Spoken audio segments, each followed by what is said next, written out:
Roule, le club automobile ouvert à tous présente Sud Radio, on parle auto, Laurence Perrault, Jean-Luc Moreau. Rubistique et non pas rubistec, comme quoi j'ai vraiment faim. Bonjour l'ami Jean-Luc. Bonjour Dame Laurence, bonjour à tous les auditeurs. Attention, gros sujet aujourd'hui dans On parle auto avec vous jusqu'à 13h30. On va évidemment évoquer la planète auto avec des actualités qui tombent et qui font pas non plus toujours sourire. Oui, on en a parlé un peu cette semaine, mais on va rentrer plus dans le détail. C'est d'ailleurs le propre d'une émission automobile.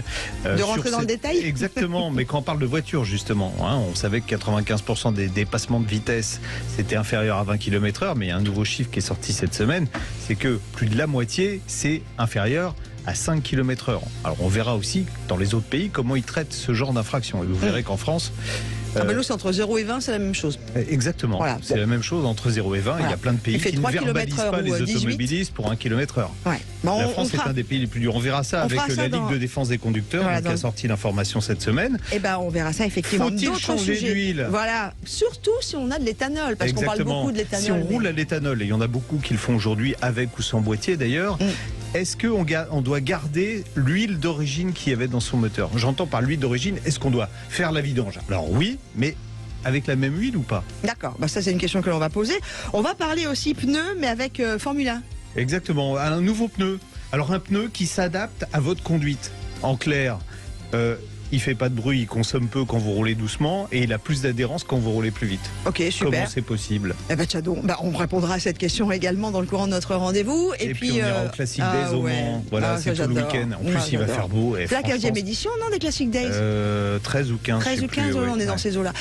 Et puis surtout, on va vous offrir des places pour Nogaro pour le Superbike. Donc restez bien en notre compagnie dans le courant de cette émission. Il y en aura plein parmi vous qui vont pouvoir aller vivre cette grande compétition du côté de ce beau circuit du Gers. Pour l'heure, on vous donne le numéro de téléphone à composer pour nous rejoindre et poser vos questions à l'ami Jean-Luc, à moi-même aussi, mais pas trop côté bagnole moi, mais si je rigole, mais un petit peu autre chose, 0826 300 300. Et vous pouvez aussi nous écrire je participe @sudradio.fr. À tout de suite. Sud Radio, on parle auto et de sécurité.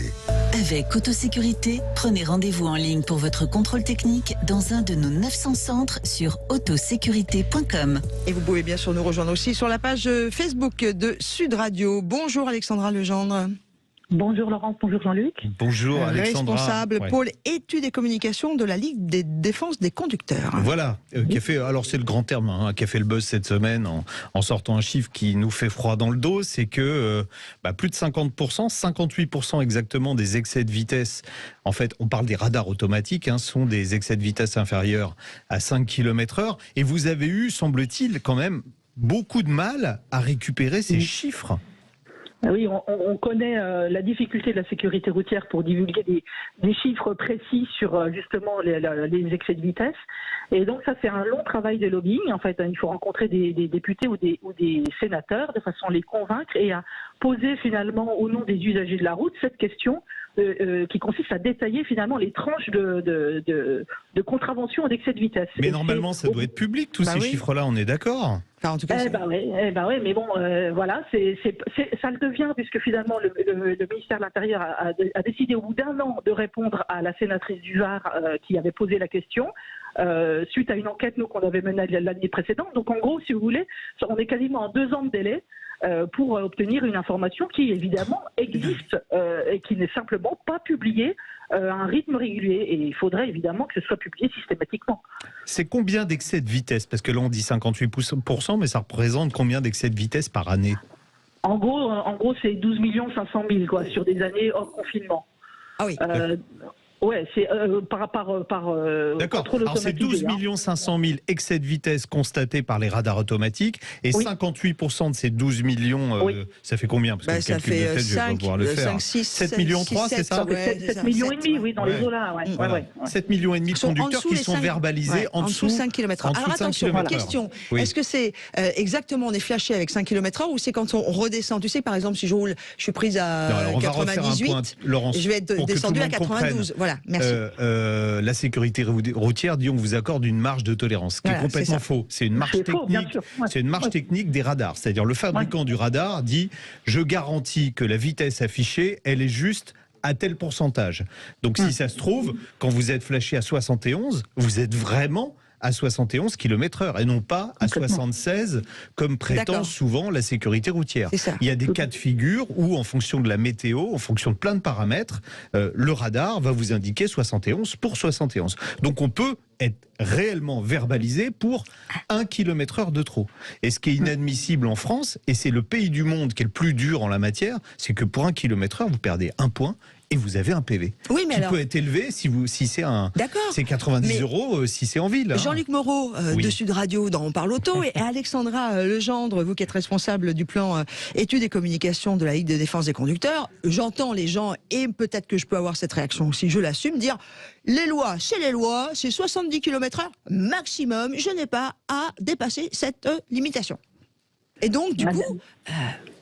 Oui, alors j'ai entendu aussi... Non, mais vous voyez ce que je veux dire, c'est que... J'ai entendu aussi Anne Lavaux cette semaine de la prévention routière qui disait il y a des effets de seuil. Il y a des effets de seuil. Mon œil, pour 1 km/h, franchement, qui met la sécurité des gens en danger pour 1 km/h de plus? Non, mais on est d'accord sur le principe. Voilà. Mais beaucoup de gens autour de moi disent il y a une limitation, tu n'as qu'à la respecter. Ah oui, mais... Enfin, avec les multiplications aussi de changements de vitesse aujourd'hui sur les routes, je mets au défi quiconque, même le plus respectueux des conducteurs, de ne pas être à l'occasion, pas exactement à la limitation autorisée. Ça devient complètement impossible. Oui, il y a des nationales, c'est totalement ubuesque, où on passe de 70 à 90 à 80 et des fois à 110, tous les kilomètres ça change. Donc je suis complètement d'accord avec vous.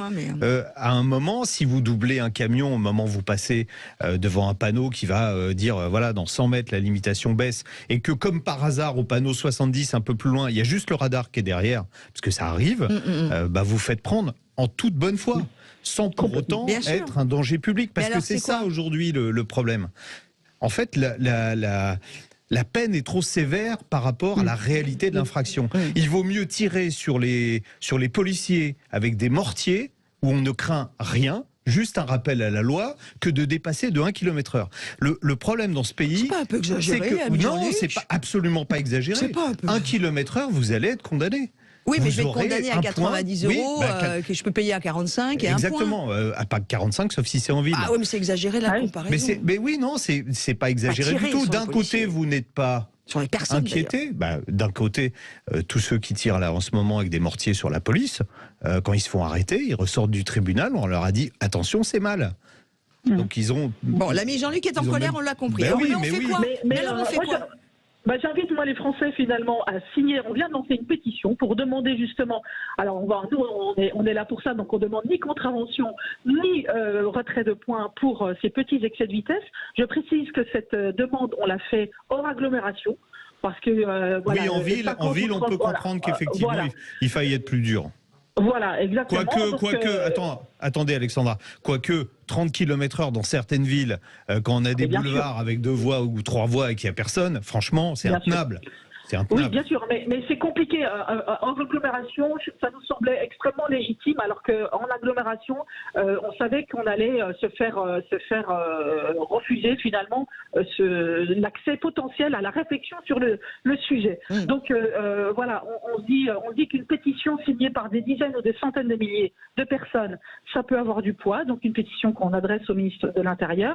Et ce qu'on fait, c'est que je vous invite en fait à aller sur le site de la Ligue ou sur la page Facebook. Vous signez la pétition et alors, plus on sera nombreux, plus on pèsera. Alexandra, il faut redire le site de la Ligue de défense des conducteurs, parce que nos amis qui nous écoutent, il faut qu'ils aient toutes les bonnes informations. C'est ligue-des-conducteurs.org. D'accord. Sinon, sur Facebook, on nous retrouve. Et puis il y a d'autres associations aussi qui sont en train de réagir et qui vont peut-être nourrir votre... Voilà. Bon, on espère que ça fera bouger les lignes, au moins pour arriver à supprimer la perte de points pour les excès de vitesse inférieurs à 5 km/h. Au moins. Alors, je sais, certains vont dire, je me fais l'avocat du diable. Oui, mais vous récupérez au bout de 6 mois le point en question, d'accord, mais si vous en perdez un deuxième, là, c'est 3 ans. Donc, non, mais après, ce qu'on peut peut-être nous dire, c'est si on arrive à toutes les associations, y compris évidemment celle d'Alexandra Legendre, la Ligue de défense des conducteurs, mais d'autres qu'on connaît bien aussi, sur Sud Radio, à faire bouger ça à 5 km/h, dans quelle mesure, après, on va pas se dire... Ah bah oui, mais alors du coup, de 5 à 10, on peut aussi faire bouger. Voilà, il faut juste à un moment être... On n'arrête pas de nous dire il faut uniformiser la réglementation en Europe. Il n'y a aucun pays d'Europe qui fait perdre des points et qui met un PV pour un excès de vitesse inférieur à 5 km/h. D'accord. Donc, voilà. Ok. La discussion. Soyons cohérents. Voilà. Exactement. Fin de la discussion, vous l'avez compris, fin de l'émission. Non, je rigole. Bon, mais Alexandra, Alexandra, on vous soutient pleinement, on en reparlera. J'espère que vous aurez du monde pour cette pétition. Merci. On va la signer avec Laurence dès que l'émission est finie. Super, je compte sur vous. Je vous Merci de nous embrasse avoir fort. invités. Merci. Merci, À bonne bientôt. journée. Au revoir. À bientôt, au revoir. Dans quelques instants, puis d'ailleurs, vous pouvez réagir, vous aussi. Vous êtes d'ailleurs nombreux à réagir sur la page Facebook de Sud Radio. On vous donne la parole, 0826 300 300. Vous n'hésitez pas, vraiment pas, à nous appeler pour prendre des conseils et pour venir nous retrouver également sur la page Facebook de Sud Radio. Et puis, quant à nous, eh bien, on va vous accueillir dans quelques instants pour répondre à l'une de vos questions. À tout de suite sur Sud Radio. Sud Radio, on parle auto et de sécurité. Avec Autosécurité, prenez rendez-vous en ligne pour votre contrôle technique dans un de nos 900 centres sur autosécurité.com. Roule, le club automobile ouvert à tous, présente Sud Radio, on parle auto, Laurence Perrault, Jean-Luc Moreau. Et si vous nous rejoignez juste à l'instant, vous êtes nombreux sur la page Facebook de Sud Radio à réagir au sujet précédent, sur les fameuses 5 km/h qui nous coûtent beaucoup d'argent en PV. Il y a Stéphane qui dit, doit-on demander le certificat de calibration pour chaque infraction? Calibration évidemment du radar. De vérification, et cela mais vous l'avez indiqué sur le PV. Et cela annule-t-il l'amende Non. si c'est pas conforme au poids et aux mesures? Oui, non, mais ils sont tous vérifiés et c'est indiqué sur votre PV normalement. Donc on ne peut rien faire. Il y a la date de vérification. Vous pouvez toujours essayer. Mais bon, après, c'est un peu. Ça va être. Mais je vais vous dire un truc. Si tout le monde contestait les amendes systématiquement, il serait tellement débordé que le système exploserait en vol. Vous demandez juste la photo, rien que ça, déjà, ça met. Alors je vais dire le mot, un bordel monstre. Quand on demande la photo de preuve que c'est bien nous qui étions en volant. Ouais. Ouais. Bon. Tiens, on va accueillir Guy qui a une question à nous poser. Salut Guy. Bonjour. Oui, Guy. bonjour. Au 0826 300 300. C'était quand le dernier PV pour vous, Guy? Ah bah je sais pas, mais ça fait quand même quelques mois. Ah bon. Alors on vous écoute pour votre question. Bienvenue sur Sud Radio. Bah, mon problème, c'est un problème de pompe d'injection sur un véhicule diesel. Et bon, je sais pas ce qui s'est passé. On n'arrive plus à démarrer avec le véhicule. Alors attendez, un véhicule diesel, ok, mais c'est quoi comme véhicule? Alors, je vous donne le détail. Donc c'est une Ford Focus 115 chevaux titanium. Oui, ça c'est la finition, mais 115 chevaux, parce qu'il y a deux moteurs qui étaient 115 chevaux chez Ford. Il y a le 1,6 litre TDCi et le 1,8 litre TDCi. Moi je dirais c'est 1,6 litre est de l'année mars 2010. Oui. Je pensais bien que c'était 1,6 litre. Je vais vous dire pourquoi, parce que le moteur Ford, il est fiable, et l'autre moteur qui était issu de la collaboration Ford-PSA, il a quand même eu pas mal de soucis. Il a eu des soucis au niveau des injecteurs, des soucis au niveau du volant moteur, il y a eu des reprogrammations nécessaires, enfin bon bref, c'est un peu la galère. Donc vous avez ce moteur-là, et vous avez des soucis. Alors déjà, la voiture, elle est chez un garagiste, elle est où? Elle est chez un garagiste pour l'instant, puisqu'on n'arrive pas à démarrer. D'accord. Alors, il vous a changé quoi exactement? Ils ont changé des injecteurs, donc en neuf. Ensuite, le volant moteur et l'embrayage. Vous avez eu la totale. Vous avez eu de la chance. Ça vous fait rire, vous, Jean-Luc. Mais non, parce que Ford dit finalement on n'a pas eu beaucoup de problèmes. Bon, il y a ces deux types de problèmes. Ils reconnaissent qu'il y a eu ces problèmes-là. Mais ils disent finalement il n'y en a pas beaucoup. Vous n'avez pas eu de peau parce que vous avez les deux en même temps. Alors il y a deux choses dans ce qui vous arrive. Il y a premièrement, vous n'avez pas de peau. Ça c'est un fait. Elle a quel âge la voiture? Elle est de mars 2010, donc elle a 140 000 km. Plus de garantie, plus rien. Là. Plus de 10 ans, plus de 100 000 km, vous avez absolument aucune chance d'avoir une participation d'un constructeur. Et même aujourd'hui, c'est 5 ans, puisque la garantie légale des vis cachées, c'est 5 ans. Donc au-delà de 5 ans, il y a peu de chance. Et 100 000 km, c'est la même chose. Si vous dépassez 100 000 km, ils vont vous dire vous êtes gentil. Même si ces deux problèmes que vous avez eus sont identifiés sur ce moteur-là. Voilà, ça c'est une première chose. Donc peu d'espoir d'avoir un quelconque geste de Ford. En revanche, là où il y a un vrai souci, c'est que le garagiste n'arrive pas à remettre votre voiture en route. Et ça, c'est un autre problème qu'on a évoqué la semaine dernière d'ailleurs avec une auditrice. C'est ce qu'on appelle l'obligation de résultat du garagiste. C'est l'article 1147 du Code civil qui stipule que un professionnel de l'automobile, de la réparation automobile, vous lui portez votre voiture, il doit la remettre en marche, et s'il n'y arrive pas, c'est de sa responsabilité, quitte à faire appel à d'autres sous-traitants qui, eux, seront plus compétents que lui. Donc on en est là. Et quand vous me dites, elle redémarre pas, il a un diagnostic ou pas du tout? Pour l'instant, il est en train d'étudier un petit peu le cas, parce que de temps en temps, ça redémarre, mais 3 minutes, puis ça retombe en panne immédiatement après, quoi. D'accord. Il est reparti du début, j'imagine, c'est-à-dire le réservoir, l'alimentation, la pompe. Oui, c'est ce qu'ils ont dû regarder quand même. Vous savez, des fois, alors je me prends le chou sur les réseaux sociaux avec les gens quand je dis que les valises c'est pas la panacée. Ils me disent mais si on a les codes d'erreur. Non, il y a des choses parfois toutes bêtes. La valise passe à côté des pannes qui n'ont rien d'électronique et qui peuvent pas être décelées par tous les capteurs qu'il y a dans la voiture. Ça peut être bêtement un problème de mise à l'air du réservoir. Je commencerai par ça. Voyez-vous. Alors, on m'a dit aussi que nettoyer le repère de l'arbre à cam peut être suffisant pour résoudre ce problème. Alors là, franchement, c'est quoi le rapport? je n'en sais. Oui, c'est ce que j'allais vous dire. C'est quoi le rapport? Parce que vous avez un capteur. Oui, excusez-moi, mais c'est très délicat de dire à Jean-Luc qu'il ne trouve pas le point Moreau. Oui. Et qu'il s'obstine toujours à chercher le point G. Guy, vous me direz combien je vous dois, je vous envoie un chèque. Je ne suis pour rien. On rappelle ce qu'est l'arbre à cam, parce que moi je pense toujours à ceux qui arrivent à l'écoute de Sud Radio dans On parle auto, qui aiment bien la voiture mais qui comprennent pas trop ce qui se passe dedans. L'arbre à cam, c'est ce qui va appuyer pour ouvrir les soupapes. Je vous le fais court, je vous le fais simple. Ouais. Vous êtes encore mort de rire sur ce qui s'est passé. On voit qu'il Guy. Attendez. Oui, je vous ai déjà vu une question à poser pour Laurence. Une précision, l'arbre à cam, c'est pas le marronnier du quartier nord de Marseille. C'est gentil, mon ami. Franchement, je n'en doutais pas quand même. Merci beaucoup. Guy, alors ce qu'il faut. Allez, soyons sérieux parce que c'est la fin là. Guy, il faut que vous fassiez un courrier recommandé à votre garagiste sans vous fâcher avec lui, juste pour marquer le coup, de dire voilà, n'oubliez pas que vous avez une obligation de résultat. Donc à vous de trouver la panne. Ce qu'on va faire, c'est que comme là, malheureusement, ça y est, on est au bout du timing. Guy, je vous rappellerai, et j'appellerai votre garagiste et on essaiera de débrouiller le truc ensemble. Voilà. Ok, ça marche. Merci beaucoup à toute l'équipe. Perpignan, en tout cas, Guy de Perpignan. Merci de nous avoir appelé. Profitez bien du soleil, il fait super beau à Perpignan aujourd'hui en plus. Ouais, on va bronzer un peu.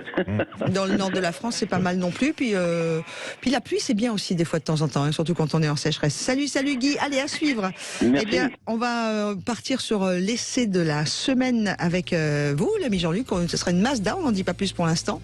N'oubliez pas que j'ai des places à vous offrir pour aller vivre le Superbike à Nogaro et que ce sera fait avant la fin de l'émission qui est à 13h30. Moi, je serai vous, je resterai à l'écoute. Enfin, moi, je dis ça. Je dis rien, mais je le pense quand même. Roule, le club automobile ouvert à tous présente Sud Radio, on parle auto et on prend le volant. Et d'ailleurs, puisqu'on prend le volant, d'ici quelques minutes, on va poser cette question. Faut-il changer l'huile dans un moteur qui roule à l'éthanol? Mais pour l'heure, on va prendre le volant de la Mazda 2 Hybrid. Yes. Mazda 2, Mazda 2. Mazda 2. Alors tiens, je vais apprendre quelque chose à tous. Pratiquement tous ceux qui nous écoutent, parce que je l'ai même appris aux gens de Mazda France, c'est que Mazda utilise la technologie hybride Toyota depuis très longtemps au Japon. C'est-à-dire au Japon, ils vendaient des Toyota avec toute la partie hybride. Ils vendaient des Mazda avec toute la partie hybride Toyota. Le moteur thermique restait un Mazda. Mais, voilà. Okay. Alors, ils ont refait ça en France. Alors là, ils sont encore moins embêtés parce que cette petite Mazda 2, c'est ni plus ni moins qu'un clone de la Toyota Yaris hybride. D'ailleurs, elle ressemble à une Yaris, c'est normal, puisque c'est une Yaris. C'est un choix stratégique, car la Yaris, en termes de citadine, ça reste une référence en matière de consommation et de fiabilité. Alors, on voit d'ailleurs, on la voit actuellement sur la page Facebook, c'est vrai que... et on la verra sur le YouTube Sud Radio intégralement. Exactement. En revanche, c'est vrai que le design est quand même, moi je trouve moins sexy que les Mazda habituelles, puisque j'aime beaucoup la ligne des Mazda actuelles. Bon là, c'est une Toyota, donc ça reste comme ça, il n'y a que les logos et les jantes qui changent. Alors sous le capot, il n'y a rien qui change, tant mieux. 3 cylindres essence, 1,5 litre, 91 chevaux, moteur électrique 54 kW, transmission à variation continue électrique, donc Toyota, puissance totale 116 chevaux. C'est une voiture qui est compacte, ça c'est bien, 3,94 m de long. Grâce à ça, il y a un coffre qui est, malgré ça, il y a un coffre qui est assez généreux, 285 litres. C'est plus grand qu'une Clio. Vous avez une habitabilité correcte, c'est une 5 portes. En revanche, la finition et un cran en dessous des standards habituels de Mazda. C'est comme la ligne, on achète une Mazda parce qu'on la trouve jolie, et à l'intérieur, c'est vrai que c'est traité, on est plus dans le premium allemand, dans une Mazda, que dans le côté japonais habituel. Et là, c'est une Toyota, donc voilà, il faudra se contenter de ça. Heureusement, elle est très, très agréable à conduire. Pas trop ferme, silencieuse, à vitesse raisonnable, avec une mécanique qui se fait oublier. Alors, qui se fait oublier, pas en performance, parce que ça marche pas mal. On a quand même 116 chevaux. Souvenez-vous, à l'époque, les GTI. 105 chevaux, la 205 GTI. Bon, elle est plus lourde. Elle fait 1125 kilos, mais c'est pas catastrophique. Ça accélère quand même de 80 à 120 en 7 secondes 6. Et surtout, ce qui est bien, c'est que Toyota, alors je vais dire Toyota, je suis obligé, Toyota avait atténué fortement sur cette nouvelle génération d'Yaris hybride le phénomène que j'appelle moi l'effet mobilette. Tout le monde comprend, donc quand on accélère, ça fait et ça accélère après. Faites bien la mobilette. Là, c'est nettement atténué. J'ai retrouvé ma 103. C'est nettement atténué et c'est beaucoup moins gênant que ça l'était avant. On peut rouler en électrique jusqu'à des vitesses élevées à partir du moment où la batterie est chargée. Alors ça sera 2-3 km, pas plus, c'est pas une hybride rechargeable. Mais on se rend compte qu'en usage mixte, on est 60% du temps en mode électrique. Ça veut dire qu'on va avoir des consommations qui vont être extrêmement basses. On peut être à 3,5 litres en ville. Moi, j'ai fait pendant l'essai, en faisant de la route, alors, j'ai pas fait d'autoroute à 130, mais j'ai fait de la voie rapide, de la ville et de la petite route. J'étais à 3,7 litres au 100. C'est la voiture la plus économique du marché en carburant aujourd'hui. En hybride, Exactement. Elle est aussi économique à l'achat. Elle est un tout petit peu moins chère que la Toyota, cette Mazda 2, de 21 500 à 26 500 euros pour la version que j'avais moi, qui est super équipée, où on a même l'affichage tête haute dans le pare-brise.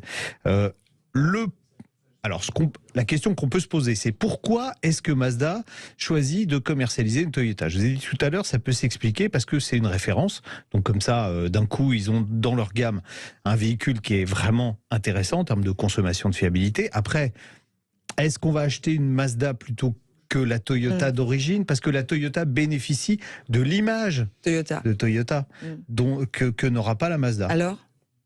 Vous pouvez, vous en pensez quoi, vous, Jean-Luc ? Moi, j'en pense que si vous avez déjà une Mazda et que vous avez un concessionnaire Mazda avec qui vous vous entendez bien, vous pourrez acheter une Toyota chez Mazda.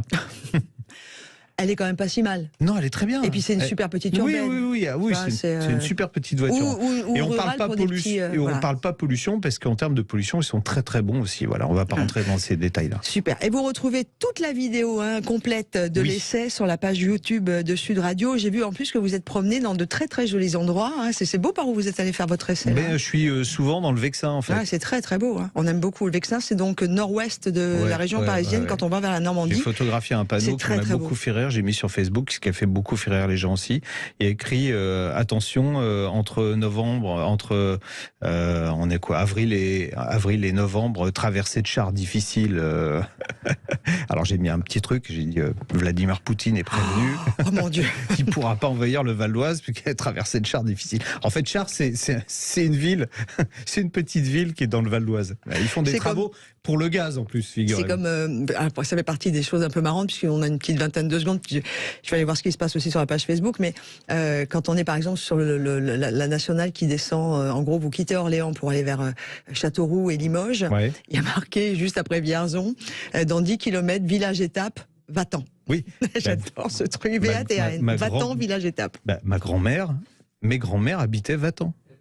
Qu'est-ce que tu fais ici, à la sortie de Va-t'en, il y avait écrit Va-t'en, mais tu reviendras. Voilà, Stéphane nous dit effectivement. Très bien Va-t'en, j'ai même une propriété. Stéphane, c'est le co-animateur de l'émission. C'est notre troisième co-animateur qui dit effectivement, elle ressemble à une Yaris, etc. On va continuer évidemment notre rendez-vous. On parle auto. Merci pour cette belle essai voiture.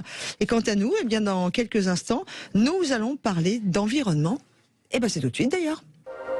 Back to Car, première marque de pièces issues de l'économie circulaire, présente Sud Radio, on parle auto et d'environnement. Faut-il changer l'huile dans un moteur qui roule à l'éthanol? On va en parler entre autres avec Patrice qui nous rejoint. Ouais, on a une question de Patrice et puis on aura un spécialiste avec nous pour répondre. Et le spécialiste, on va aussi l'accueillir maintenant. Mais d'abord, on accueille Patrice. Bonjour Patrice. Bonjour Patrice. Bonjour. Bonjour aussi à notre invité David de Regnocourt, qui est directeur général de Sferetech. Bonjour David. Bonjour Laurence, bonjour Jean-Luc. Voilà, on dit Sferetech. Sferetech, Ouais. ok. Bon, non, parce que... On écoute Patrice. Oui, déjà. Qui est une question très intéressante. On dit Patrice. La Patrice, ça se dit Patrice, oui. Bonjour Patrice. Bonjour.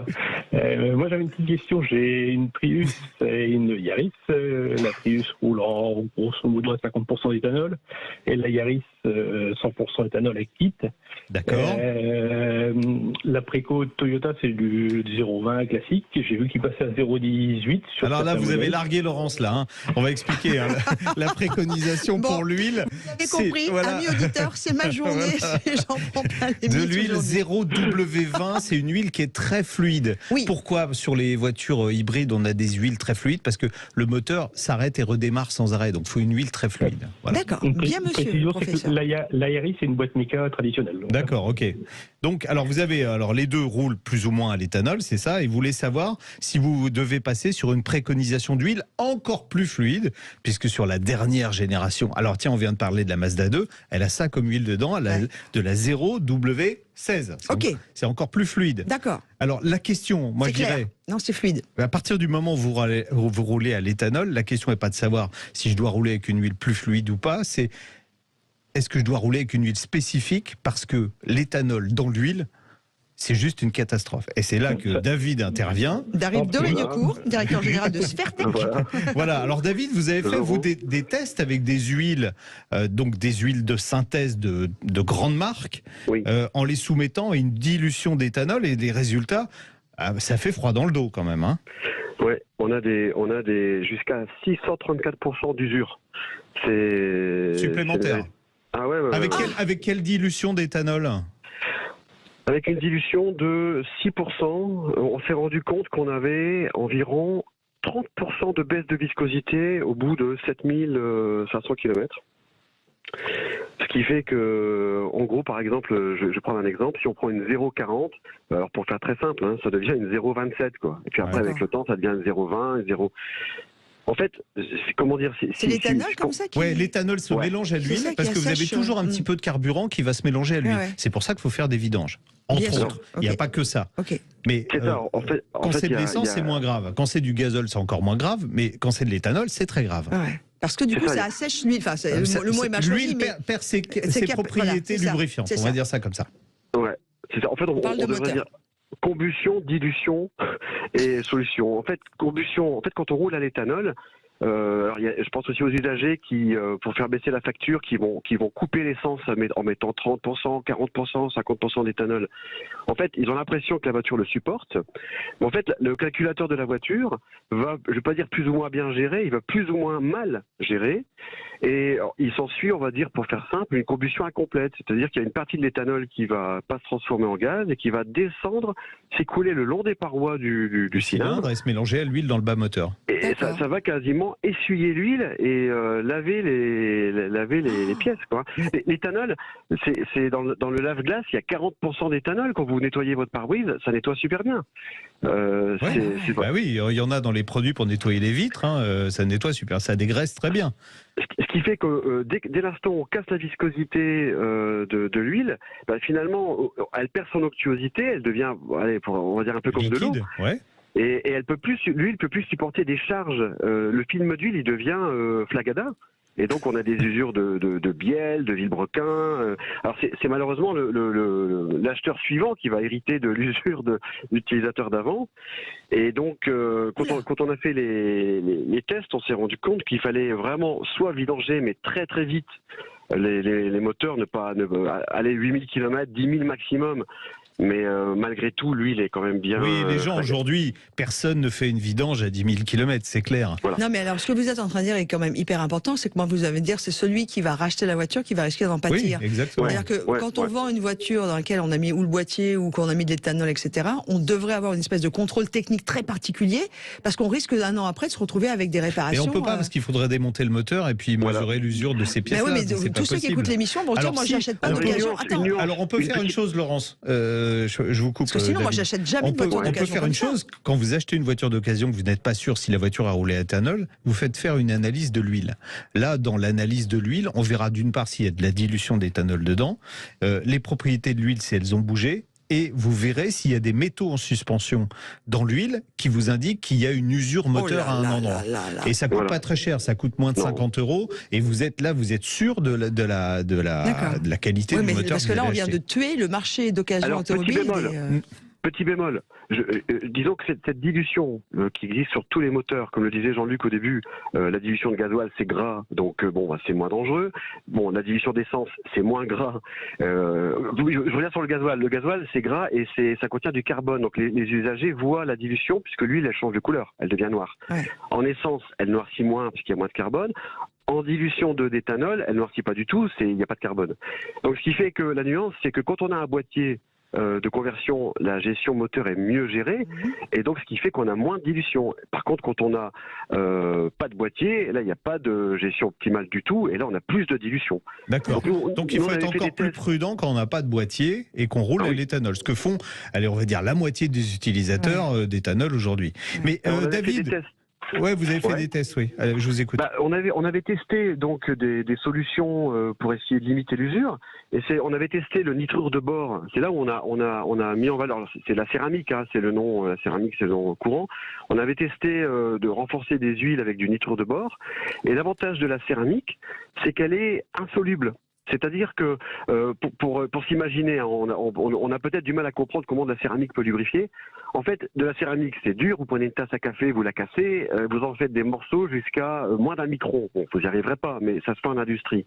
Et quand vous dispersez dans une huile du nitrure de bore, eh bien en fait, ce qui se passe, c'est que l'éthanol, le solvant, ne peut pas dissoudre ou diluer la céramique. Ce qui fait que, dans les mêmes conditions que j'évoquais, on avait 634% d'usure. Et avec la céramique, une huile, on reprend, avec une huile moderne, de grande marque, de synthèse, on a 630% d'usure supplémentaire parce que l'éthanol va rincer l'antifriction de l'huile, qui est un antifriction chimique, alors que là, avec le nitrure de bore, c'est un antifriction physique. Et que n'enlèvera pas l'éthanol. Mais alors, si on revient quand même à la question de Patrice, si on revient vraiment à la question de Patrice, vous êtes toujours là, Patrice ? Toujours là. Oui, alors Patrice, qu'il soit en 0,20 ou en 0,16, ça change rien. Par contre, s'il roule à l'éthanol, il doit impérativement changer d'huile pour avoir une huile qui reste fluide. Qu'est-ce qu'il existe, David, comme huile avec du nitrure? Alors pour l'instant, il existe une 0,40 blanche, on va dire, céramique, mais va arriver des viscosités adaptées du type 0,20, 0,16, parce que en fait, on pourrait presque dire aux usagers, mais on peut le dire et pas le dire. On pourrait leur dire, voilà, prenez une huile avec une viscosité à chaud un peu plus importante parce qu'elle va redescendre. Et donc, si vous avez une 0,40 à chaud, ça vous donne une réserve de viscosité combinée à la céramique.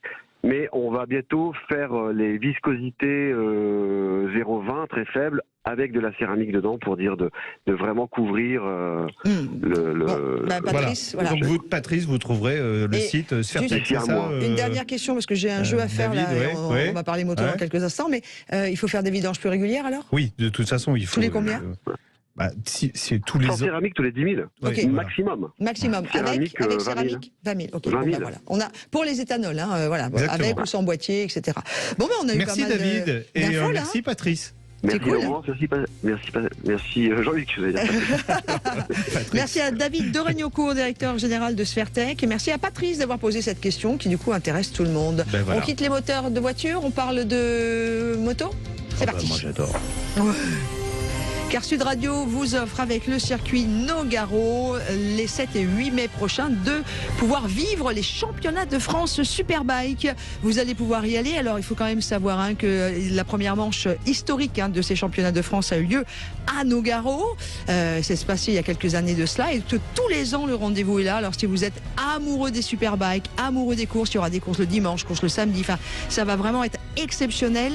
Voici la question que je vous pose. Allez-y, 0826 300 300. Il y a le très beau Manu qui vous attend au standard. Nous allons faire 3 gagnants ce matin parce qu'on est comme ça, jamais 2 sans 3. La question est la suivante. En quelle année a été créé ce qui s'appelait non pas d'ailleurs le championnat de France Superbike à l'époque, mais le championnat de France Open de vitesse? Était-ce 1941 ou 1981? 0826 300 300. J'attends votre réponse. Sud Radio, on parle auto et d'environnement. Vous a été présenté par Back to Car. Commandez vos pièces auto recyclées sur backtocar.fr. BACK, le chiffre 2, CAR.fr. Roule, le club automobile ouvert à tous présente. Sud Radio, on parle auto, Laurence Perrault, Jean-Luc Moreau. Et vous savez que cette émission est la vôtre, 0826 300 300 pour nous rejoindre et poser vos questions à l'ami Jean-Luc. Ou sinon, vous pouvez aussi nous envoyer un mail. Nous les prenons tous en compte sur jeparticipe@sudradio.fr. Vous mettez bien on parle auto dans l'objet de votre mail et puis vos coordonnées complètes pour que l'on puisse vous rappeler. Avec votre téléphone. S'il vous plaît. Oui, c'est quand même plus pratique. Et votre adresse pour qu'on vienne déjeuner. François est avec nous à ce sujet. Bonjour François. Bonjour François. Oui, bonjour Jean-Luc, bonjour Dame Laurence. Vous habitez où François? J'habite dans le Val d'Oise à Survilliers. Ah on va venir déjeuner, ça tombe bien. Après 13h30, voilà. Non, on vous taquine, on vous écoute. Donc ma question c'était, je voulais savoir où en est la Commission européenne pour passer le permis B de 3,5 tonnes à 4,5 tonnes. Vous êtes camping-cariste, c'est ça? Oui, tout à fait. Donc je pense aussi aux artisans. Oui. Qui sont souvent en surcharge. C'est pas mieux qu'on voilà. passe là, non? Mais en fait, ce qui se passe... qu'on a besoin, non, pour ça? Non, alors après, vous avez le C. Le C qui vous autorise jusqu'à 7,5 tonnes, mais les gens ne veulent pas passer un permis C1, donc avec le permis B, dans certains pays, en Allemagne par exemple, on peut conduire des véhicules jusqu'à 4,5 tonnes. Alors le vrai problème pour tous les camping-caristes, c'est que quand un camping-car sort de chez le fabricant, il est pratiquement à 3,5 tonnes. Donc en gros, vous ne pouvez rien mettre dedans. Voilà, c'est ça, mais vide. Vous pouvez le conduire, mais sans monter dedans. Quoi. Et homologué avec 20 litres d'eau pour rouler. Oui, c'est ça, en fait. Que tout le monde fait son plein de réservoirs d'eau propre. Exactement, exactement. Donc vous retrouvez la majorité des camping-caristes qui sont sur la route, ils sont... dans l'illégalité, en France en tout cas. Et puis on m'explique le changement parce qu'en fait... Alors il n'y a pas que les camping-caristes, on va prendre un autre exemple. Marché. Voilà, aujourd'hui les voitures sont de plus en plus lourdes. Les utilitaires, quand ils arrivent avec des batteries, par exemple si c'est de l'hybride ou si c'est de l'électrique, ils se retrouvent avec des charges utiles qui sont beaucoup plus faibles. Alors il y a une permission sur l'électrique, mais sur l'hybride, il n'y en a pas. Donc vous vous retrouvez avec des charges utiles qui deviennent très faibles et ces véhicules-là continuent à circuler pour autant et ils sont en surcharge. Donc il y a un projet d'uniformisation, c'est ce qu'on disait tout à l'heure au niveau européen, pour que le permis B en France puisse passer. Alors on ne sera pas exactement à 4,5 tonnes, on sera à 4 tonnes 250. C'est en cours de route. Alors ça avance moins vite que ce qu'on espère. Ça sera pas. Je me suis renseigné, François. Ça sera pas pour 2022. Ça c'est clair. Voilà, et ça sera 2023, mais ce qui est sûr et certain, c'est qu'il y aura une adaptation et on pourra, avec un permis B, conduire un véhicule dont le poids total en charge, c'est ça. C'est ça, poids total en charge, ça nous ramène à Louis XIV, c'était pour les charrettes à l'époque. C'est vrai. Ouais, mais en même temps, c'est clair. Oui, on comprend bien, poids total en charge, c'est le poids du véhicule avec tout ce qu'on met dedans. François Wolanski, au-delà d'être, ça me rappelle le dessinateur de BD, moi ce nom, j'adore. Vous avez un camping-car, vous? Oui, j'ai un camping-car, oui. Donc j'ai passé un 3,5 tonnes. Et vous avez passé un permis? Vous l'avez déjà pesé par curiosité quand vous étiez en charge? Je l'ai pesé dans le Tarn-et-Garonne. Il y a une balance à un endroit où on met une pièce de 2 €. J'étais 200 kilos au-dessus. Mais alors qu'est-ce qu'on risque? Excusez-moi de vous couper, François, mais vous faites arrêter. Vos vacances s'arrêtent là. Voilà, on peut vous empêcher de continuer le trajet. On laisse la femme, le chien sur le bord de la route, on vide l'eau propre et puis voilà. Ouais, on laisse la belle-mère, les enfants. Jean-Luc et vous, François, j'imagine que le cas de François, il y a plein de gens qui font ça et qui roulent comme ça. Tous les camping-caristes sont chaque été, ils roulent plus l'été, mais sont soumis à ça. Mais personne n'a pas ce permis qu'il faut alors. Mais c'est compliqué. Alors ceux qui ont eu leur permis B avant 1975 ont le droit de conduire des véhicules qui font plus de 3,5 tonnes. D'accord. Bon, c'est-à-dire que les plus âgés des camping-caristes peuvent effectivement rouler légalement. Et jusqu'à 7,5 tonnes, je crois. Jusqu'à 7,5 tonnes, c'est exactement ça. Donc, mais tous ceux qui ont eu leur permis après 1975, c'est-à-dire aujourd'hui la très grande majorité des conducteurs, sont malheureusement coincés à cause de ça. Et là, on parle de camping-car, mais moi, j'ai des cas de figure. Je sors mon archive. Exactement. Oh non, mais... Moi, j'ai eu en 81 mon permis, donc c'est pas 75. Excusez-moi, tout à l'heure, je vous ai parlé de permis E. Oui, c'est pour les remorques, le permis E. Et moi, j'avais passé ça. Quand j'ai fait beaucoup d'animations commerciales sur les grandes surfaces. C'est pas un permis poids lourd. J'avais le droit. Oui, c'est vrai. Oui, mais c'est une remorque. Mais j'avais le droit à un camion. Oui, mais c'est encore autre chose. C'est encore autre chose. C'est moi Léon avec mon gros camion. C'était moi Lolo avec mon. C'était pas une petite auto. Moi, par exemple, je suis soumis à cette limitation quand je loue un petit porte-voiture pour transporter mes voitures de collection. D'accord. Ok. L'ensemble doit pas dépasser 3,5 tonnes. Mais alors, comme le camion à lui tout seul déjà, il fait 2 tonnes et des brouettes, et il reste pas grand-chose. Mais c'est si difficile que ça à passer le permis C ? Non, mais non, mais pourquoi dans d'autres pays d'Europe on vous autorise à rouler avec ce permis B ? Voilà. Et il y a des dérogations en plus en France, par exemple ceux qui sont pompiers volontaires, quand ils partent, ils ont des véhicules qui parfois sont à plus de 3,5 tonnes. D'accord.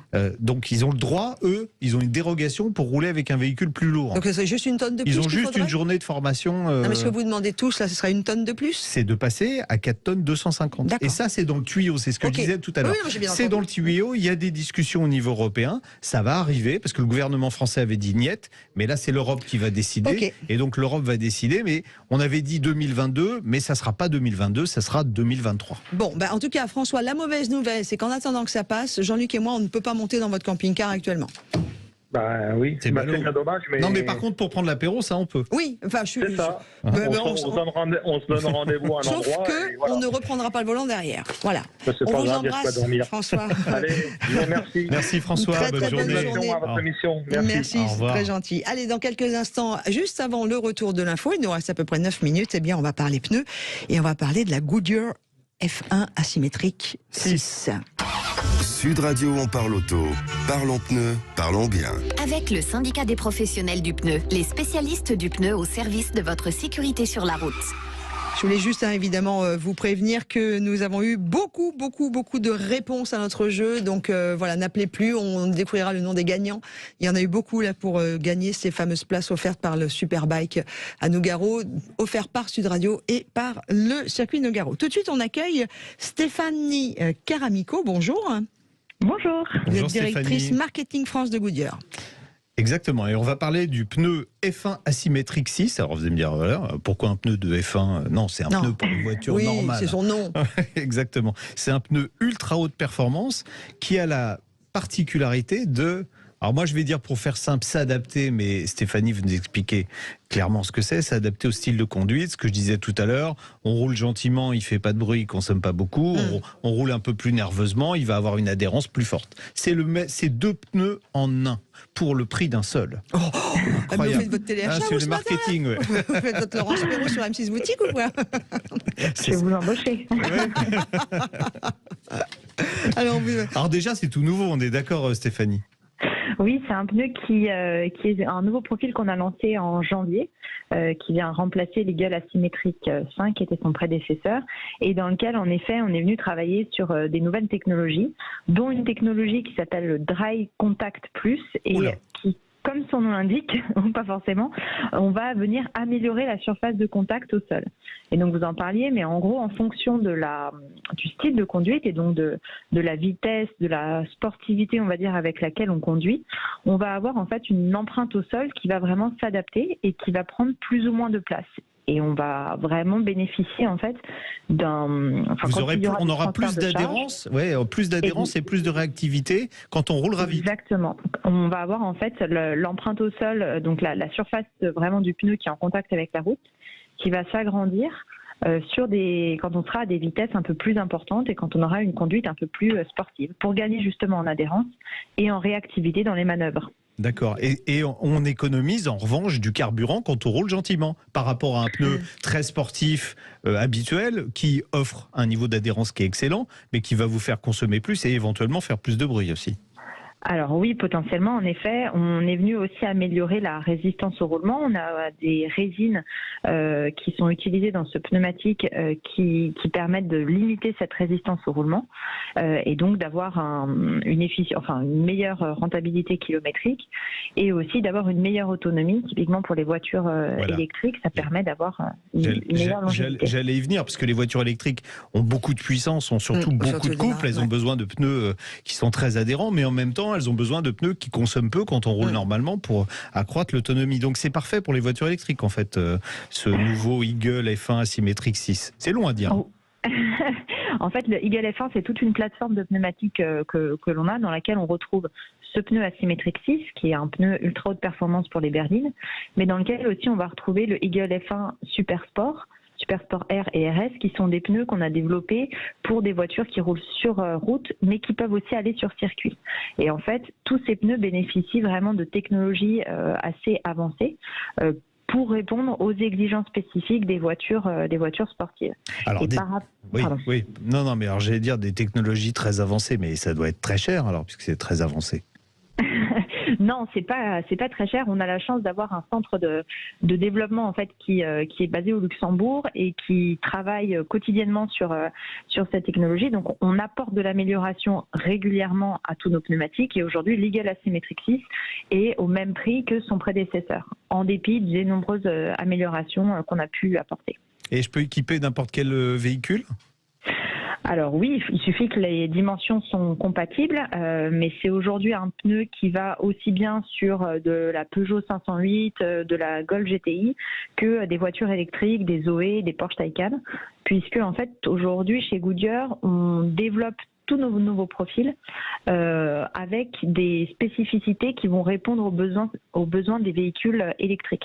Typiquement, là, dans ce pneu, on est venu travailler énormément sur, je vous le disais, la résistance au roulement. Donc, on est venu réduire le poids du total du pneumatique. On est venu travailler sur les flancs pour qu'il y ait un meilleur aérodynamisme et donc une meilleure, qu'il y ait moins de bruit et qu'on limite aussi la résistance au roulement. Et surtout, on est venu travailler en fait sur le bruit, puisque comme vous le savez, dans le bruit en fait qui est dans l'habitacle, il est causé principalement par le moteur, par les bruits extérieurs et après par les pneus. Et donc là, on est venu faire en fait un dessin anti-bruit sur le pneumatique qui va pouvoir réduire de 1 à 2 décibels en fonction des dimensions le bruit émis par le pneumatique. Alors je préciser que tous les 3 décibels on divise par 2. Ouais, je voudrais juste féliciter Stéphane qui est quand même le 3e animateur de l'émission sur Sud Radio qui met toutes les infos sur votre pneu. Voilà, donc vous pouvez aller voir sur la page Sud Radio.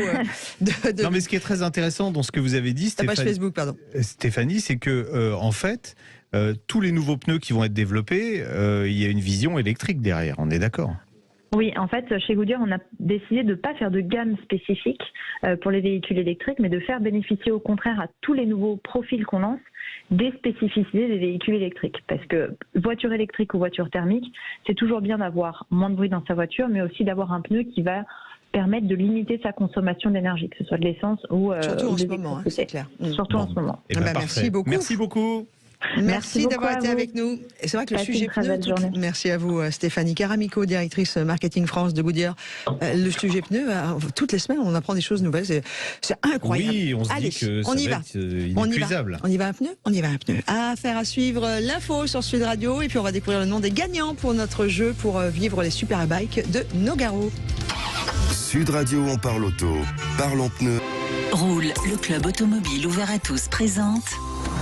Sud Radio, on parle auto, Laurence Perrault, Jean-Luc Moreau. Et nous sommes évidemment avec vous, je vous l'ai dit, jusqu'à 13h30. Il sera pas question, dans notre rendez-vous de vous, 0826 300 300. Vous n'hésitez pas à venir nous retrouver pour poser vos questions à l'ami Jean-Luc. On parlera de voitures de collection, on vous emmènera du côté des Classic Days au Mans. Mais tout de suite, on va, je crois, accueillir le gagnant de la question que l'on posait pour vous offrir les entrées et vivre avec la personne de votre choix. Bonjour Laurent, je suis content d'avoir gagné.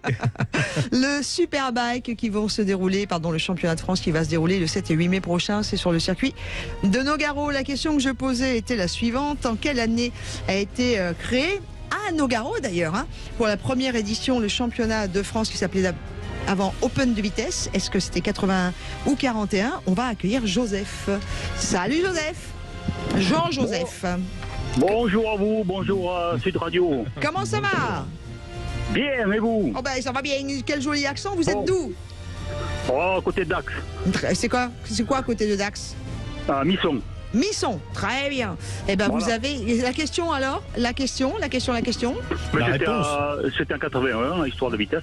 Exactement, c'était en 81 que la première Superbike, qui ne s'appelait pas comme ça à l'époque, a eu lieu. Ben, vous allez vivre ça le week-end prochain, 7 et 8 mai.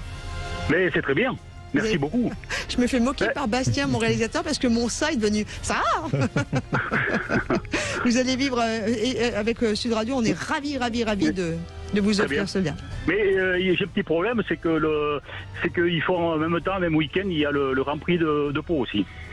Ah ben, vous faire un choix, mon bon ami. Voilà, oui. Que je voulais aussi aller voir. Eh ben non, mais on peut peut-être faire les deux. Un jour l'un, l'autre jour l'autre. Oui, c'est faisable aussi. Mais... Puis là, au moins, vous avez les places et c'est cadeau. C'est offert. C'est histoire d'organisation après. Ouais, c'est ça. On vous embrasse fort. Profitez bien. À vous aussi, merci pour les places. Et ben voilà. Et vous formez, vous faites une belle émission, vous formez un joli duo, c'est très bien. C'est gentil tout plein, ça fait du bien à son petit cœur. Continuez comme ça, on apprend beaucoup de choses sur l'automobile avec vous. C'est grâce à Jean-Luc, moi je suis juste sa pipelette. Voilà. Je vous embrasse Jean-Joseph, passez un bon week-end. Ah, on a perdu Jean-Joseph. Bravo aussi. Non, je suis là. Ah, vous êtes là. Oui, il est toujours là. Jean-Joseph, on va aussi féliciter Grégory, lui qui nous appelle de Bordère et en Lamezan. C'est pas très loin de Cazières-sur-la-Dour. Donc c'est la force des Landes aujourd'hui. C'est 3 Landais qui ont gagné. C'est pas des Landaises, ça c'est pas la même chose. Et Jean-Michel aussi qui a gagné pour notre très très beau cadeau. Allez vivre ces fameux Superbikes le week-end prochain sur le circuit de Nogaro, offert par Nogaro et Sud Radio. Ah bah tiens. Sud Radio, on parle auto. On est avec Michel qui avait une question à vous poser. Bonjour Michel. Bonjour Michel. Oui. Comment ça va? Bonjour Laurence. Bonjour Jean-Luc. Michel Deslandes? Non. Je suis de Rhône-Alpes. De où, pardon, de où? De Rhône-Alpes. Non, parce que alors, les plus rapides à gagner, c'était les Landais, là. Bah oui. Vous avez été nombreux à appeler, mais d'abord la Lande. Bravo les Landes. Alors, on vous écoute, Michel. Alors voilà, je possède une Sandero GPL avec le moteur EcoG là, de 2021. D'accord. Je roule exclusivement au GPL, suivant vos conseils. Et je voudrais savoir si de temps en temps, il faudrait quand même que je tourne l'essence Alors attendez. Michel. Oui. Vous suivez mes conseils et vous roulez exclusivement au GPL. Donc vous avez vous avez un cahier chez vous? Est-ce que vous avez un cahier d'écolier chez vous? Vous allez prendre un cahier d'écolier, un stylo et vous allez faire 100 lignes. Mais pourquoi? Vous allez copier. Jean-Luc a dit il faut rouler de temps en temps à l'essence, vraiment, sinon votre pompe à essence, en plus aujourd'hui, vous savez, dans tous les carburants, il y a de l'éthanol. Et même dans le 95-10, évidemment, il y a 10%, mais dans le 95 normal, il y a 5% d'éthanol. Et on n'aime pas faire trempouiller des choses dans l'éthanol sans que ça serve. Donc votre pompe à essence qui barbote dans l'éthanol en permanence sans jamais tourner, le jour où vous aurez besoin de rouler à l'essence, ça ne marchera plus. Donc il faut rouler. Alors vous allez me dire, ça démarre systématiquement à l'essence. Un véhicule qui est bicarburation, c'est essence GPL. Quand vous démarrez, c'est sur l'essence et ensuite ça passe sur le GPL. Mais c'est pas suffisant pour entretenir tout le circuit d'alimentation essence. Donc il faut faire tourner. L'été c'est rapide, ça passe au bout de 10 secondes, c'est fait. C'est ça, mais c'est pas suffisant. Donc il faut rouler de temps en temps. Je sais que ça fait mal avec de l'essence à 1,90 €. Quand on paye le GPL 90 centimes, c'est assez douloureux. Mais il faut quand même de temps en temps utiliser l'essence pour, d'une part, entretenir le circuit d'alimentation du moteur en essence. Et en plus, vous savez que l'essence, ça vieillit. Et les essences modernes vieillissent très mal dans le réservoir. Donc, pour utiliser cette essence avant qu'elle commence à se dégrader. Les essences modernes, ça commence à se dégrader à partir de 6 mois. Donc si vous faites un plein tous les 8 mois d'essence, dites-vous bien que vous utilisez de l'essence qui risque en plus, parce que votre moteur va démarrer, et quand vous l'aurez coupé, qui sera bien chaud, vous allez ce qu'on appelle des vernis qui vont se créer un petit peu partout, de la mauvaise essence. Ça va créer des vernis qui vont obstruer les injecteurs, la pompe, etc., etc. Donc vous allez être en panne après, et vous pourrez carrément plus démarrer du tout, puisque vous avez compris que ça démarrait sur l'essence. Donc voilà. Donc il faut rouler vraiment, c'est indispensable. Vous usez de temps en temps. Alors vous n'êtes pas obligé d'utiliser un plein complet, mais au moins un demi-plein. Vous vous forcez à rouler un demi-plein avec l'essence. Si vous voulez que votre GPL dure longtemps, c'est ce qu'il faut faire. Ah ben voilà. D'accord, je suis vos conseils. Voilà. Et si vraiment vous utilisez épisodiquement l'essence, pensez, quand vous faites le plein, à mettre. Alors c'est issu en fait de la plaisance des bateaux.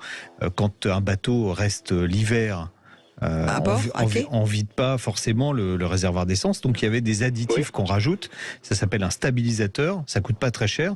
Vous pouvez mettre du stabilisateur. Ça permettra à l'essence de se dégrader moins vite, et ça évitera ce que je disais juste avant là. Genre, je roule avec de l'essence dégradée, je coupe mon moteur qui est chaud et j'ai des vernis qui se créent et je peux plus redémarrer. Donc ça évitera ça. Donc moi je vous conseille de faire ça. Eh ben super. Oui, mais je vais suivre vos conseils. Vous allez suivre mes conseils. Mais en attendant, vous allez faire ça en ligne en disant j'ai pas écouté bien ce qu'avait dit Jean-Luc. Et ben voilà, c'est l'heure de la récré. Allez. Je vais m'y mettre alors. Bonne journée, Michel. Merci, au revoir. Bisous. J'avais il y a pas mal de petites réactions sur Facebook. Juste une question de Christine qui date un peu quand même du début de l'émission. Bonjour à toute l'équipe. J'aurais voulu savoir s'il est obligatoire de mettre des capteurs TPMS lors d'un changement de jantes, et doit-on les calibrer lors d'une nouvelle monte et jantes et pneus bons. Si la voiture était équipée à l'origine, oui, évidemment. Vous n'avez pas le droit de remettre des jantes sans capteur. D'accord, mais ça c'est... Mais ça, de toute façon, le centre auto, le concessionnaire qui vous changera vos pneus ou vos jantes vous le dira. Ouais. Aujourd'hui, les professionnels sont bien briefés sur ce point précis. On retrouve aussi notre super auditeur de Pocket, Jacques, qui nous fait bonjour à tous de son coucou. Laurent Leroy, coucou les amis. Enfin, bravo d'ailleurs, et puis surtout, merci à tous ceux qui sont dans notre compagnie. L'auditeur de Pocket, faut qu'il nous envoie l'adresse, parce que si on veut aller faire un tour. Bon, allez, juste après avoir parlé de vous, on va parler des Classic Days au Mans.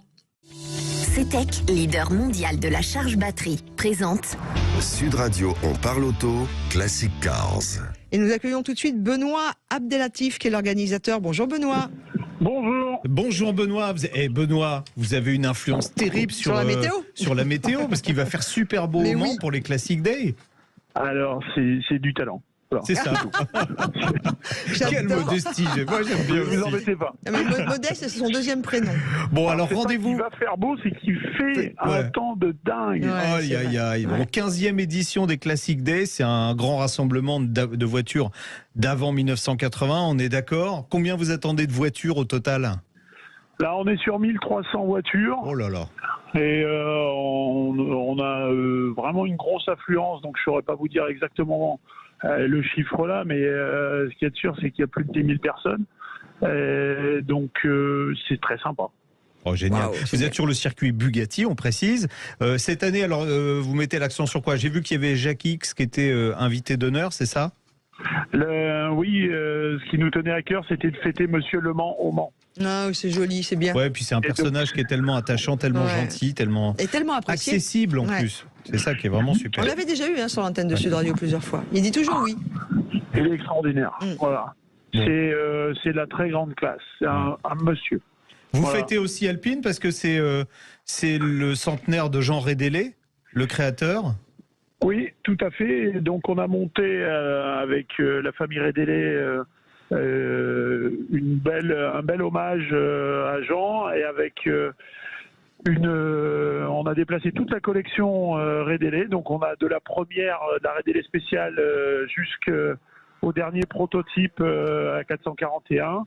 Donc il y a une vingtaine de voitures qui constituent la collection Rédélé. Bon, super. Alors pour tous ceux qui voudraient venir, alors c'est aujourd'hui, demain, on est d'accord. C'est au Mans. En plus, il y a plein de choses. Il y a des roulages libres sur piste. Alors pour ceux qui étaient inscrits, il y a un rallye touristique, mais il y a aussi une parade, il y a des expos. Bref, il y a plein de choses à voir pour ceux qui veulent aller sur le circuit Bugatti. Comment je fais, par exemple? Si je viens avec Laurence P de Paris, on fait comment? Et Jean-Luc M. Alors, il y avait des préventes qui étaient en place. Là, aujourd'hui, il reste de la place au guichet. Il suffit de se rendre au circuit. Il y a toutes les infos pratiques qui sont sur le site internet, notamment sur l'accès au parking. Et voilà. Mais on peut venir si on n'est pas forcément propriétaire d'une voiture ancienne. On peut accéder en tant que spectateur tout simple. Oui, bien sûr, c'est pour le plaisir des yeux. Il y a énormément de monde qui est venu juste pour regarder. Ah bah oui. Benoît, question, est-ce qu'il y a beaucoup d'étrangers comme il y a eu par le passé? Par exemple, est-ce que les Anglais sont revenus cette année? Alors chez nous, on n'est pas sur la dimension du Mans classique. C'est un événement qui est beaucoup plus français, même si on a quelques Allemands, quelques Anglais, quelques Belges. D'accord. Mais effectivement, j'ai eu plaisir à retrouver notamment un ami que j'avais pas vu depuis 3 ans parce qu'il était bloqué là-haut. Donc c'était un peu compliqué, c'était un vrai plaisir. Donc oui, c'est plus facile, on va dire. Bon. On a pas mal de choses sur le programme parce qu'il y a Matra aussi.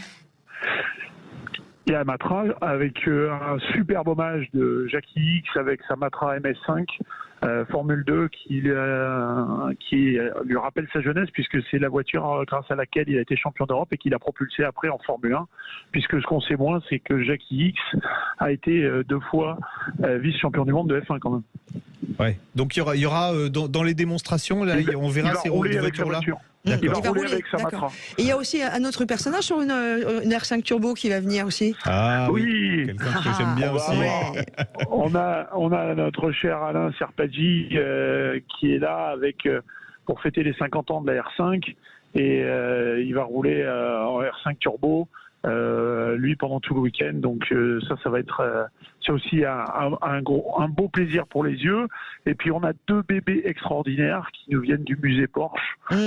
Donc la 956 qui a gagné Le Mans en 1982, donc pour les 40 ans, qui était donc la dernière victoire de Jackie X, et une voiture qui a marqué les esprits parce qu'elle a un look démoniaque.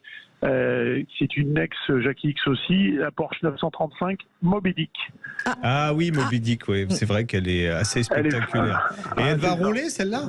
Non, il y a un peu c'est dommage que ça fait des belles flammes de 1 mètre de long derrière quand c'est en décélération. C'était prévu que Jackie roule avec la 956, mais avec tous les événements internationaux, il y a un petit peu de changement. Benoît, juste pour conclure, parce que le temps qui nous est imparti est en train de s'égrener, il y a la bourse d'échange qui est toujours très appréciée par les passionnés. C'est une nouveauté ça. C'est la première fois qu'on fait une bourse d'échange et effectivement c'est...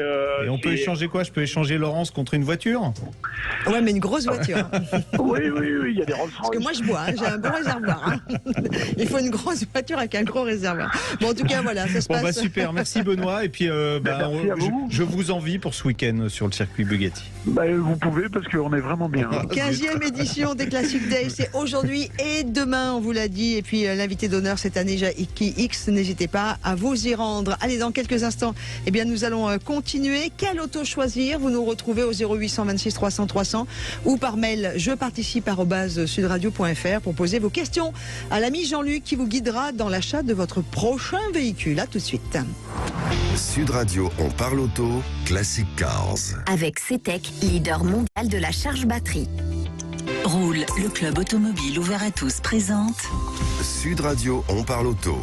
Quelle auto choisir? Et moi j'ai envie de commencer par quelle radio choisir? Sud Radio. Et pourquoi? Parce qu'en plus de ce que l'on fait aujourd'hui, alors que l'ami Jean-Luc me regarde avec des yeux, me dit elle m'emmène où là?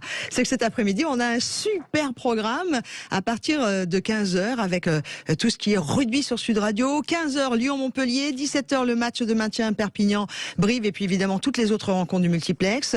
Et pour finir en beauté, il y aura Toulouse-La Rochelle à 21h. Et puis surtout, vous savez que les Françaises à 15h15 affrontent l'Angleterre pour remporter le tournoi des 6 nations et faire le Grand Chelem. Donc entre 15h et 23h, Sud Radio, c'est toujours et encore la radio du rugby. Et je sais que ça vous plaît, n'est-ce pas Antoine? Salut Antoine. Bonjour Antoine. Oui, bonjour. Vous aimez le rugby, j'espère?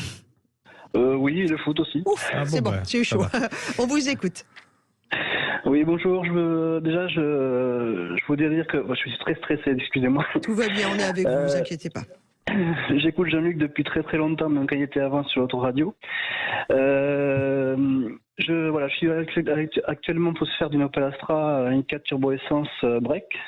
Une Opel Astra K.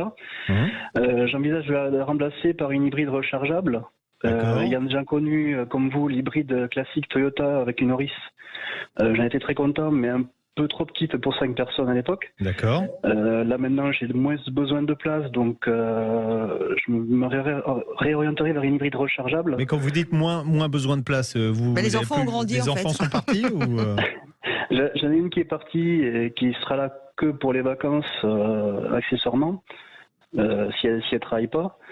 Donc on aura besoin moins de place. D'accord, donc vous roulerez à 2 majoritairement. Bien dans 4. À 4 quand même, vous avez combien d'enfants? Vous avez 4 alors enfants 4 et des fois 5. Non, j'ai 3 enfants. Plus le chien. Ah ouais. Oui, donc il faut quand même une voiture. Alors bon, on taquine Antoine. J'imagine que vous avez vu déjà des choses qui vous intéressent.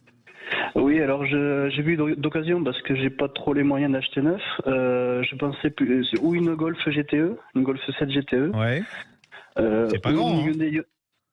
C'est pas grand, hein. Puis avec le coffre, la GTE, il est quand même petit, hein. D'accord. Bon, ça marche bien par contre. C'est puissant, ça marche bien, mais à 3 derrière, si vous avez des bagages, ça va être juste. Ouais, après, peut-être possibilité de mettre une remorque. Oh non, attendez, on met pas une remorque sur. On n'achète pas un hybride rechargeable pour mettre une remorque derrière. Non. Vous perdez tout l'intérêt en fait de la faible consommation du véhicule. Alors vous aviez vu quoi d'autre? Allons-y, on fait le. Alors pas forcément plus grand, une Hyundai Ioniq. Ouais, non, ça c'est pas forcément plus grand, c'est un peu plus grand quand même, oui. Et le Kia Niro. Ah, le Kia Niro, il est plus vaste. Alors il est déjà un peu plus long. Alors il est moins long que la Ioniq, mais il est plus long que la Golf. Ça fait 4,36 m, on est d'accord, ça sera sur l'ancienne génération puisque vous l'achetez d'occasion. C'est ça. Parce qu'il y a le tout nouveau qui arrive qui va être vraiment bien, mais bon, ça sera, j'imagine, pas dans vos moyens. Mais le Niro, en habitabilité, alors le coffre est un peu plus petit que sur la version standard, en hybride rechargeable, mais bon, il fait 324 litres, ça va, c'est pas catastrophique. En revanche, l'espace à l'arrière est beaucoup plus important que sur les 2 autres véhicules que vous m'avez cités. Donc, si vous transportez du monde derrière, ils seront bien. Si vous leur demandez leur avis, ils seront bien plus à l'aise dans le Niro. En plus, le Niro, bon, il fait bien le job. Donc, 141 chevaux au total. Vous aurez moins l'effet parce que c'est une boîte robotisée. C'est une boîte robotisée, donc moins l'effet de patinage que vous avez connu sur la Toyota Auris. Ça, vous l'aurez plus. Enfin, vous l'aurez moins sur le Niro. Après, moi, j'avais pas trouvé ça dérangeant, personnellement, sur l'Auris. Oui, mais non, on s'y habitue, mais moi non plus. Hein, à partir du moment où c'est gênant, le jour où on est un petit peu en côte et on doit doubler, il faut accélérer, et là, ça hurle un peu. Voilà, c'est le seul moment où vraiment on se dit, ça fait du bruit. Mais autrement, moi, mon choix irait plutôt sur le Niro. En plus, vous avez des consommations qui sont assez basses. Alors, ça sera un peu plus que l'Auris, hein. Mais vous tournerez aux alentours de 5,5 litres. Alors après, l'intérêt, c'est évidemment de recharger, puisque quand vous rechargez, vous avez 40 km réels d'autonomie, 50 qui sont annoncés par Kia, mais en fait, vous avez 40 km réels. Si vous êtes en maison individuelle, vous avez la possibilité de recharger facilement? Oui, des maisons individuelles, oui. Voilà. Bon, si vous rechargez tous les jours, enfin, à chaque fois que votre batterie est déchargée et que vous roulez en hybride sans forcément utiliser en électrique, parce que on dit ouais, il y a 40 km en électrique, après on est en hybride. L'intérêt, c'est parfois quand on fait de la route ou de la voie rapide ou des choses comme ça, c'est de mettre directement, on peut forcer le mode hybride dès le départ, et là le véhicule va privilégier au maximum l'électrique et vous aurez des consommations moyennes, vous serez à 3 litres, peut-être même 3 litres, en dessous de ça. Donc vous m'avez dit dans quelle région? Oui, ça monte, ça descend. À côté de Toulouse. Ouais, à côté de Toulouse. Oui, ça monte, ça descend. Ça monte. Ouais, l'intérêt, c'est pour ça que je me dirige vers un hybride rechargeable, c'est que dans la journée, on fait que 30-40 km dans la journée. Et je me disais qu'on pourrait peut-être rouler en 100% électrique la semaine. Avec le Niro, vous serez 100% électrique dans la semaine. Et puis le week-end, vous avez un véhicule qui est un peu plus vaste. Parce que la Golf, vous allez être serré dedans. D'accord. Et par contre, ça pousse plus, ça c'est clair. Et éventuellement un autre véhicule dans le même budget. Bah ouais, mais alors dans votre budget un petit peu réduit, il n'y a pas beaucoup d'hybrides rechargeables qui sont très accessibles aujourd'hui. Le problème des hybrides rechargeables, c'est que c'est des véhicules très puissants ou très gros. Donc d'occasion, le choix dans un budget. Vous avez quoi comme budget exactement? Une vingtaine de mille. Ah ouais, bah ça va être serré. Il n'y aura pas grand-chose. Hein. Malheureusement, il n'y aura pas grand-chose. Une Passat, éventuellement. Oui, mais c'est plus grand qu'une Golf. C'est la même mécanique. C'est pas ça, c'est que Bastien rigole. Volkswagen une Passat. Quoi? Notre réalisateur qui fait de l'humour en disant une Pinto. Non, mais on éventuellement une Volkswagen Passat. Mais ça sera difficile à trouver. Il y en a eu très peu de vendus. Et la Mondeo? La Mondeo. Oui, si vous en pareil, pour en trouver une, ça va être. D'accord. Ça va pas être facile. Hein. Vous trouverez plus facilement. Pour conclure, Jean-Luc. Et en plus, le Kia, il a l'avantage d'avoir une vraie fiabilité avérée. Voilà. Et sinon, vous qui êtes dans les petits plans de beaucoup de constructeurs, le Dacia Jogger, j'ai entendu qu'il sortait un hybride l'année prochaine. Vous savez si c'est un hybride classique rechargeable? Ouais, ça sera un hybride classique. Classique, d'accord. Bon, bah top. On vous fait un gros bisou, monsieur. Vous avez plein d'infos là. À vous de faire votre choix maintenant. On vous embrasse très fort. Au revoir. Une belle journée, bon week-end. Bonjour à toute la famille. Allez, tout de suite et pour conclure, on va faire les brèves de la semaine. Sud Radio, on parle auto. La moitié des particules émises par les automobiles est issue du freinage et des pneumatiques. Ouais, c'est une étude de l'ADEME qui met en lumière un phénomène dont nous avons déjà parlé et dont moi je parle depuis des années.